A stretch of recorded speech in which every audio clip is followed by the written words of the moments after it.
हिंदी गुरु channel देखने वाले मेरे सभी व्यूवर्स को योगी सुरेंद्र सिंह की तरफ से सत श्री अकाल, प्यार भरे नमस्कार एवं सुप्रभात। दोस्तों, आज मैं आपके सामने कुछ ETT 5994 के रिगार्डिंग अपडेट्स और डिस्कशन लेकर आया हूँ। जैसा कि मैंने 6635 के पूरा करवाने के लिए जो भी संभव हुआ, सही जो जानकारी मेरे पास थी वो आपको उपलब्ध करवाई। उसी तरह 5994 के संबंध में जो भी न्यायोचित होगा, जो भी सच होगा और न्याय के रिगार्डिंग होगा, बिना किसी पक्ष और भाव के, भेदभाव के, मैं आपको रेगुलर इसके संबंध में अपडेट देता रहूँगा। अतः वे दोस्त जिन्होंने अभी तक इस चैनल को सब्सक्राइब नहीं किया, रेगुलर अपडेट पाने के लिए इसको चैनल को सब्सक्राइब कर लें और यदि वीडियो पसंद आए तो लाइक ज़रूर करें। तो दोस्तों, आज मैं आपके सामने डिस्कस करूंगा कि ETT 5994 का जो पोर्टल ओपन होने वाला है उसमें न्यू रूल जो आए हैं वो क्या हैं और एज रिलैक्सेशन किन को मिली है और उसका क्या असर भर्ती पर पड़ने वाला है, कंपटीशन पर कितना असर होगा, कौन कौन एज रिलैक्सेशन के हकदार होंगे, ये दूसरा वो ताकतें जिन्होंने 2364 को रद्द करवाया अपने प्रेशर से रूल अमेंडमेंट करवा के अतिरिक्त मार्क्स का। इसके अलावा फिर इन्होंने 6635 में रोड़े अटकाए। अब ये तरह तरह के जो ऑडियो वीडियो डालकर 5994 को रोकने के लिए तैयारी कर रहे हैं। वो जानते हैं कि सही और सीधे मार्ग से उनको मंजिल हासिल नहीं हो सकती, तो इसलिए तरह तरह के जो नए सरकार के सामने प्रपोजल रख रहे हैं। पर मैं आपको इस बारे में पूरी डिटेल से बताऊंगा क्या होगा और क्या हो सकता है। और अब आगे हम डिस्कस करेंगे कि 5994 वालों को अब क्या करना चाहिए।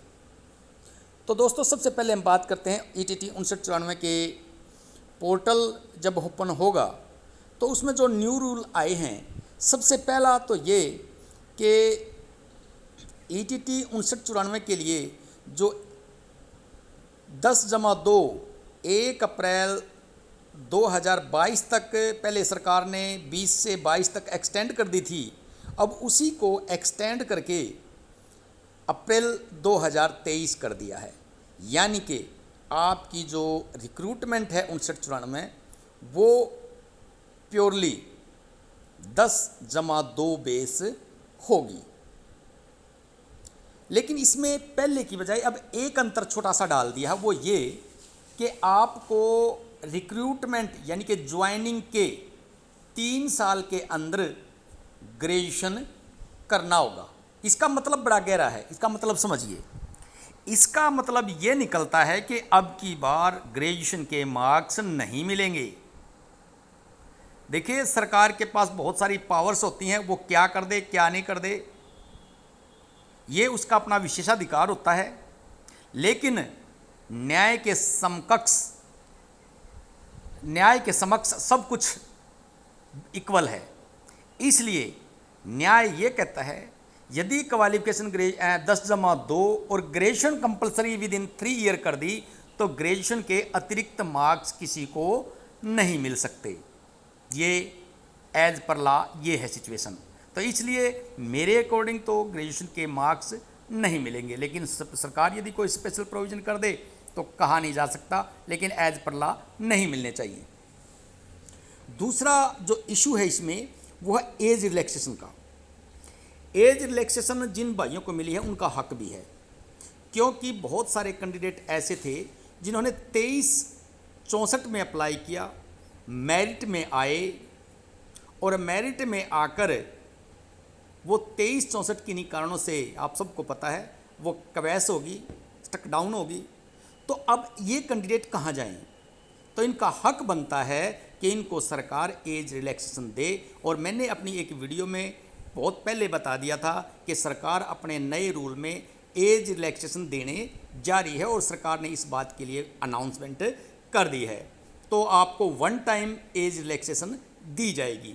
लेकिन इसमें केवल 23-64 वाले शामिल करने की बजाय वो कैंडिडेट भी शामिल कर लिए जो किसी भी प्रकार से एजुकेशन डिपार्टमेंट से संबंध रखते हैं, चाहे वो किसी भी कैटेगरी के वॉलंटियर हो, कोई भी कैटेगरी उनकी हो, उन सबको शामिल कर लिया गया है और उसका एज रिलैक्सेशन दे दिया है। अब इसका असर क्या पड़ेगा? इसका असर दोस्तों गहरा व्यापक असर पड़ेगा। क्या? जो 23-64-66-35 पर देखने को हमें नहीं मिला, लेकिन 59-94 में देखने को जरूर मिलेगा। सबसे पहला असर तो ये कि इससे जो 66-35 में संख्या लगभग 19,300 के आसपास थी, जिसमें बीएड भी शामिल थे, अब 10 या 11,000 के आसपास बढ़ जाएगी। यानी कि अब कैंडिडेट हमारे 25,000 से भी ज़्यादा ईटीटी के लिए हो जाएंगे। लेकिन इसमें कुछ बातें ऐसी हैं कि जो योग्य है उसका स्वागत है। यानी कि जिन वॉलंटियर ने या अन्य कैटेगरी से किसी प्रकार से एजुकेशन डिपार्टमेंट में ऑलरेडी इन जॉब हैं, उनको मौका मिलना चाहिए, ज़रूर उनको अवसर मिलना चाहिए। ये उनका अधिकार भी है कि जिन्होंने टेट पास कर रखा है, क्योंकि उनके पास बड़ा सारा मौका था, बहुत सारा उनके पास समय था और उनको ये भी पता था कि रेगुलर जॉब के लिए टेट कंपलसरी है 2010-11 से। तो उनको टेट जो है, अभी तक जो योग्य हैं, सक्षम हैं, उन्होंने टेट पास जरूर कर लिया होगा और एज रिलैक्सेशन उनको मिल गई है, तो उनका निश्चित तौर पर अधिकार है वो कंपटीशन में आएँ और कंपटीशन को बीट करें, क्योंकि उनका बहुत सारा अनुभव हो गया, उन्होंने पढ़ाते हुए हो गए, तो वो अपडेट जरूर होने चाहिए। क्योंकि जो भी कुछ आपसे पूछा जाता है ईटीटी में, वो ऑलमोस्ट 3rd क्लास से 8th तक का सिलेबस होता है दोस्तों, 3rd से 8th तक का मैक्सिमम, फिर 9th से 10th तक का कुछ पोर्शन। तो जो मेरिटोरियस बच्चे होते हैं वो होते हैं जिन्होंने पूरा सिलेबस, और इन लोगों के पास तो जो वॉलंटियर या किसी अन्य प्रकार से गवर्नमेंट डिपार्टमेंट के एज रिलैक्सेशन लेकर आएंगे, इनके पास तो अपना अनुभव है, तो इनके लिए अवसर है, मौका है कि ये भर्ती में आएँ और कंपटीशन बीट करें। लेकिन प्रेशर डाल के बैकडोर से एंट्री लेने के लिए रिजर्वेशन के 50% हमें ईटीटी में मिल गया और एनटीटी में हमने ले लिया, तो हम 59-94 में भी ले लेंगे। तो दोस्तों, इस प्रकार की बात करना, खुद को भ्रमित करना, इस भर्ती को डिले करना, इस पर कोर्ट केसेस करवाना, यानी कि इस भर्ती को पूरा न होने देना ताकि वो रेगुलर जॉब करते रहें इन्हीं छोटी छोटी तनख्वाहों पर, तो ये काम वो लोग कर रहे हैं जो सक्षम नहीं हैं। अब उनको एज रिलैक्सेशन मिल गई है तो उनको तैयारी करनी चाहिए, न कि धरने, प्रदर्शन, कोर्ट केस या 50% या इस प्रकार की बातों का इश्यू उठाना चाहिए। क्योंकि रिजर्वेशन का कोई, आप केवल 10, 12, 15 हज़ार लोग होंगे, जबकि पंजाब तो बहुत बड़ा है ना, करोड़ों लोग हैं, तो आपको रिजर्वेशन क्यों? रिजर्वेशन तो पहले ही बहुत है यहाँ, तो इसलिए इस प्रकार आपका रिजर्वेशन का हक इसमें नहीं बनता। जो योग्य सक्षम दोस्त हैं वो तैयारी करें, आपके पास अनुभव है, नॉलेज है, और निश्चित तौर पर आपका सिलेक्शन होगा और होना भी चाहिए, क्योंकि आप ऑलरेडी जॉब में हैं। और जिसको एक बार जॉब ना मिले तो कोई समस्या नहीं, लेकिन जॉब मिलने के बाद यदि छूट जाए तो उससे बड़ा दुख और पीड़ा कुछ नहीं होती। तो इसलिए दोस्तों, इधर उधर की बातों पर ध्यान न देकर केवल तैयारी करें। ये था एज रिलैक्सेशन का मुद्दा। और इसके अलावा और बात थी क्वालिफिकेशन के रिगार्डिंग, हमने बात कर ली। सिलेबस वही होगा जो सिलेबस 66-35 का था। 66-35 का जो सिलेबस था वही सिलेबस अब भी आएगा, सिलेबस में कोई चेंज नहीं हुआ है। हाँ, पंजाबी भाषा का जरूर उसमें विशेष तौर पर स्थान दिया जा सकता है, क्योंकि सरकार इस बात के लिए प्रतिबद्ध है कि केवल और केवल जिन लोगों का पंजाबी पर पकड़ है, पंजाबियत से संबंध रखते हैं, किसी भी प्रकार से, चाहे वो कहीं का रहने वाला हो, लेकिन उसका संबंध यदि पंजाबियत से है तो वही जॉब के लिए पात्र हो। इसका स्वागत किया जाना चाहिए और आप लोगों को इस पर विशेष तैयारी करनी चाहिए। बहुत सारे मेरे जो व्यूवर्स हैं, कैंडिडेट हैं, जो जिन्होंने पंजाबी पढ़ी है, उनका कहना यह है कि 2 टेस्ट होंगे तो तीसरा टेस्ट नहीं होना चाहिए।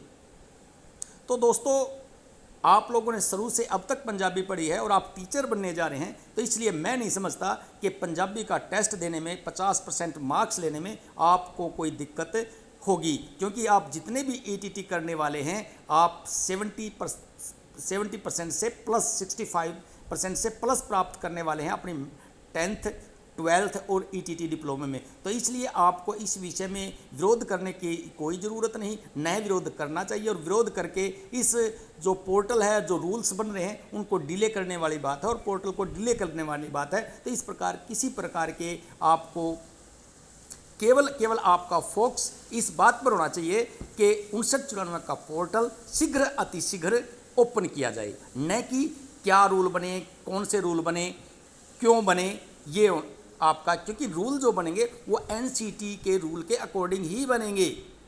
और NCT का रूल आप सबको पता है कि बीएड को बाहर कर दिया गया है। वो जब इसका सुप्रीम कोर्ट का डिसीजन आ जाएगा उसके बाद ही इसकी एडवर्टाइजमेंट होगी। तो मैं आपको एक बात निश्चित तौर पर बता देता हूं कि सुप्रीम कोर्ट के डिसीजन के आने के बाद ही 5994 का पोर्टल ओपन होगा। अब बात यह है कि 5994 के लोग क्या करें, जब ये बहुत सारे लोग इसका विरोध तरह तरह से हथकंडे अपना रहे हैं ताकि किसी प्रकार ये पूरी ना हो, तो मेरा मानना ये है कि 5994 से संबंध रखने वाले कैंडिडेट ही यूनियन के कर्ता धर्ता और कार्यकर्ता बने, यानी कि जो 5994 में जिनको भर्ती होना है, न कि वो लोग जो भर्ती हो चुके हैं। हाँ, आप उनसे सहयोग लें, आप उनसे सलाह लें, उनको संरक्षक बनाएं, लेकिन बाकी की लड़ाई, चाहे वो कोई पैनल मीटिंग हो, चाहे कोई वो धरना प्रदर्शन हो या सरकार से रूल बनवाने की बात हो, तो इसमें 5994 के अपीयरिंग कैंडिडेट को ही अपने हितों के लिए लड़ना चाहिए, क्योंकि ये नियम है दोस्तों, जिसका हित प्रभावित होता है वही बेटर ढंग से अपने लिए निर्णय ले सकता है, और जिसका हित प्रभावित, जिसके पैर फटे बिवाई वो क्या जाने, वही जाने पीर पराई। जिसके पैर न फटे बिवाई वो क्या जाने पीर पराई, जिसके पैर फटे बिवाई वो ही जाने पीर अपनी। तो दोस्तों, आप लोग अपनी पीर जानेंगे और समझेंगे। तो ये आज डिस्कशन था। पोर्टल आपका ओपन होगा, लेकिन सुप्रीम कोर्ट के डिसीजन के बाद ही आपका पोर्टल ओपन होने की संभावना ज़्यादा है। तो आपकी यदि कोई क्वेरी है किसी भी संबंध में, पेपर के संबंध में, एग्ज़ाम के संबंध में, प्रश्न पत्र के संबंध में, तो आप कमेंट करके मुझसे पूछ सकते हैं। और हिंदी के संबंध में मैं आपको बता दूं कि आपकी जो पंजाब की जितनी भी हिंदी की रिक्रूटमेंट होती है, उनमें हिंदी के जितने क्वेश्चन आते हैं, जो आते हैं, उसके लिए आप सिलेबस के लिए मुझसे संपर्क कर सकते हैं। तो एक भी प्रश्न, इवन यदि आपका 15 नंबर का पेपर आता है, तो 15 में से 15 के 15 क्वेश्चन वहीं से आएंगे, जहाँ से जो मटेरियल मैं आपको बताऊंगा कि आप वहाँ से पढ़ें। तो दोस्तों, आपको आशा है मेरी वीडियो जो है, मेरी बातें आपको ज़रूर समझ आई होंगी। यदि फिर भी कहीं कोई शंका है तो आप कमेंट्स करके पूछ सकते हैं। यदि आपको कोई आपत्ति है तो आप सभ्य भाषा में उस आपत्ति को भी दर्ज करवा सकते हैं मेरी बातों से, लेकिन कोई इस पर असभ्य भाषा में और जो अनकल्चर्ड लैंग्वेज है उस भाषा में कमेंट ना करें। अपनी आपत्ति सभ्यता से दर्ज करवा सकता है, आप अपना एप्रिसिएशन दे सकता है और चैनल को सब्सक्राइब और लाइक कर सकता है। थैंक यू दोस्तों, थैंक यू।